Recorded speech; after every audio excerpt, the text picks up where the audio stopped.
안녕하세요. 퇴근은 몰빵입니다. 오늘은 12월 22일에 국내 운용사에서 글로벌 기업을 담는 메타버스 ETF를 출시했다고 해서 관련돼서 한번 살펴보기 위해서 영상을 준비해봤습니다. 어차피 연금 계좌로 운용하기 위해서는 국내 상장된 ETF를 매수해야 되고, 그래서 지난번 소개드린 메타버스 ETF 추천 영상의 연장선으로 한번 말씀드려 보겠습니다.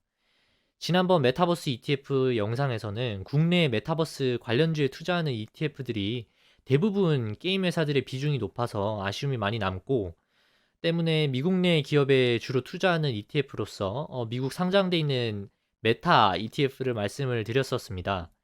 이번 주에 12월 22일 국내 대표 운용사인 삼성, 미래, 한투, KB에서 글로벌 기업을 담는 메타버스 ETF를 출시했습니다. 저는 메타버스양 ETF 자금이 조성되는 것이 내년 시장을 리드할 만큼 자본 규모를 키우고 있다고 보고 있고, 2022년 시장 리드 섹터를 메타버스로 주목을 하고 있습니다. 자, 그러면 각사에서 내놓은 ETF들을 한번 비교해 보도록 하겠습니다. 한 장으로 비교가 되는 표를 매경신문에서 가져와 봤습니다. ETF의 이름은 각각 타이거 글로벌 메타버스 액티브 ETF, 코덱스 미국 메타버스 나스닥 액티브 ETF, 내비게이터 글로벌 메타버스 테크 액티브 ETF, KB스타 글로벌 메타버스 무어게이트 ETF입니다. 이름이 정말 어렵네요. 타이거는 미래, 코덱스는 삼성, 이름은 국내 ETF들과 마찬가지로 붙어 있습니다. 4개 운용사가 미국 내 거래소와 협업을 해서 기초지수를 만들고 그 지수를 추종하는 ETF가 되겠습니다. 종목 구성은 운용사들이 메타버스 시장을 어떻게 바라보고 있는지 시각 차이를 분명하게 보여주는 듯 합니다. 표에서 보시는 것처럼 대표 구성 종목이 4개 운용사 각자 색깔이 있습니다만은, 저는 개인적으로 메타버스와 관련성이 높고 메타버스양 사업을 구체적으로 발표한 회사를 중심으로 담고 있는 미래에셋의 타이거 글로벌 메타버스 ETF를 관심 있게 보고 있습니다. 타이거 글로벌 메타버스 ETF는 수수료가 0.79%로 설정이 됐습니다. 이 ETF를 중심으로 구성 종목들을 한번 뜯어보고 얼마나 주력 종목들이 메타버스와 관련성이 있는지, 또 이 기업들이 메타버스에 얼마나 진심인지 지금부터 같이 보시죠. 먼저 포트폴리오에서 가장 높은 비중을 차지하는 주력 구성 종목을 한번 보시면 엔비디아, 유니티, 마이크로소프트, AMD, TSMC, 퀄컴, 메타, 소니, 로블록스, 그 외에도 핵심 글로벌 기업들이 자리하고 있습니다. 유니티는 게임 소프트웨어 업체이기 때문에 게임 개발에 필요한 플랫폼 엔진을 제공하고 있고, 전 세계 상위 1000개의 게임 중에서 71%가 유니티로 제작된다고 하니까 얼마나 MS가 높은 기업인지 쉽게 이해를 하실 겁니다. AMD와 TSMC, 퀄컴은 반도체 생산 업체니까 넘어가기로 하고, 소니가 5% 비중으로 들어와 있는 모습입니다. 소니는 플레이스테이션용 VR 기기를 내년에 출시하겠다고 밝혔으며, 로블록스와 손잡고 음원 서비스를 메타버스 시장에서 구축하겠다고 발표를 한 바 있습니다. 컨텐츠 IP를 또 다량 보유하고 있기 때문에 메타버스양으로 기대감은 충분한 회사인 것으로 보입니다. 이 주력 구성 종목들의 사업을 보시면 국내 포트폴리오에 들어가 있는 게임 회사들처럼 P2E 게임만 하겠다고 하는 회사들과 질적으로 차별화되어 있다고 판단하고 있습니다. 핵심 종목 몇 가지만 골라서 그들이 펼치려고 하는 메타버스 사업이 무엇인지 자세히 한번 들여다보겠습니다. 먼저 마이크로소프트입니다. 마이크로소프트는 미국 내 시가총액 2위의 기업이고, 최근에 팀즈를 통해서 가상현실에서 회의를 하고 B2B형 메타버스 전략을 내세우고 있는 기업입니다.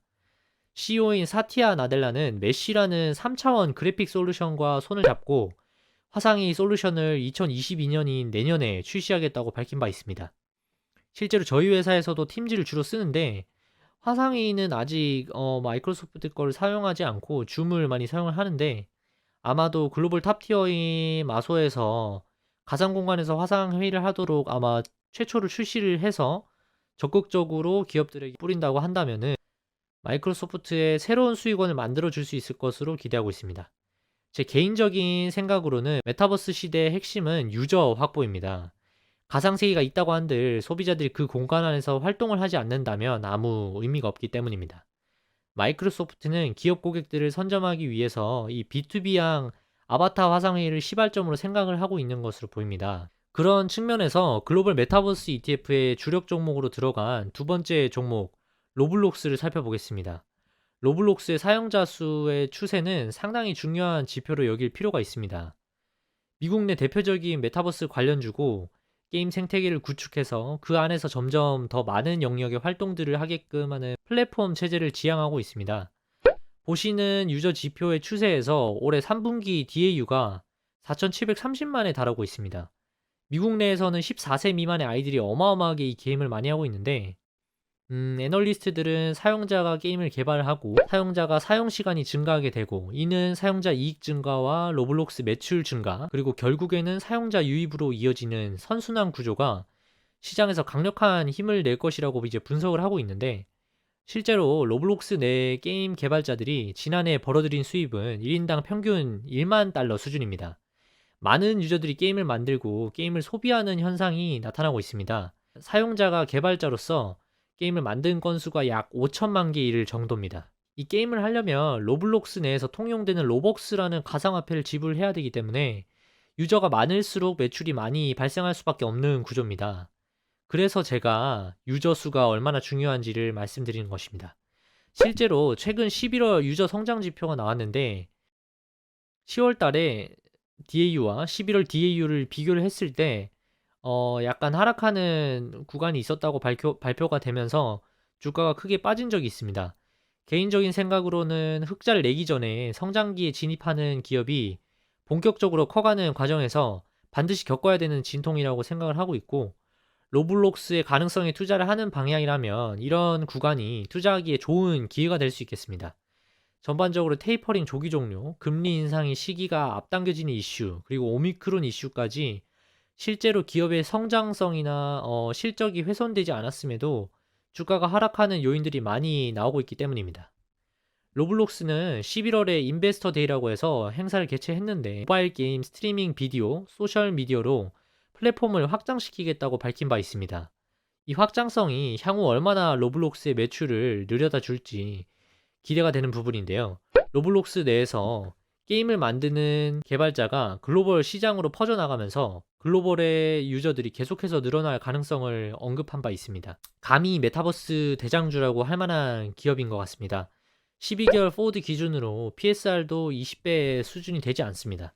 메타버스 내에서 관련 게임 소프트웨어 업체인 유니티가 30배 수준인 걸 감안했을 때 주가가 그렇게 부담스러운 구간도 아니라는 생각이 듭니다.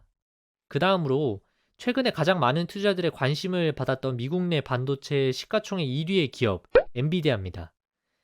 이 기업도 타이거 글로벌 메타버스 ETF에 높은 비중으로 들어가 있는데 이 기업은 GPU 글로벌 1위의 점유율 기업으로 실제로 아직까지 메타버스향 매출이 나오고 있지는 않습니다만 데이터 센터나 게이밍에 필요한 반도체를 생산하기 때문에 서플라이 체인으로 엮여 있어서 포트폴리오 주력 구성 종목으로는 손색이 없어 보입니다. 매출 구조를 보시면 게이밍과 데이터 센터가 높은 비중을 차지하고 있고 최근에 주가가 너무 많이 올랐습니다. PER 밴드를 보시면 가파르게 뚫고 상승을 했었습니다.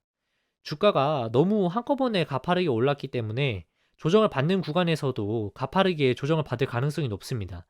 주의를 하셔야 되겠고요. 실적을 본다면 2023년까지 가파른 성장을 보일 것으로 예상이 돼서 많은 투자자들의 관심을 받고 있는 기업입니다. 엔비디아도 최근에 CEO인 젠슨 왕이 실적 발표 컨퍼런스에서 메타버스 형태의 일환으로 옴니버스라는 사업을 발표했습니다. 형태가 엄청 다양하고 많지만 가상현실 공간에서 공간을 디자인하고 공장을 테스트하고 효율성과 오류 등을 점검하는 것을 발표를 했는데 또 흥미로웠던 부분은 인공지능 플랫폼인 아바타를 통해서 무인 주문이 가능하게 한다는 것입니다. 비대면 무인 주문기는 사실 한국에서도 단순한 포스기 형태로 사용이 되고 있는데 연령대가 높거나 특수 계층은 사용에 어려움이 있습니다. 하지만 이 엔비디아가 내놓는 플랫폼 아바타는 자연어 이해와 알고리즘 추천 기능을 통해서 아주 간편하게 이용하도록 하는 구조를 가지고 있고 실제로 상용화가 된다면 많은 기업들이 사용할 가능성이 높아 B2B 매출에 대한 기대감이 상당히 높아져 있습니다.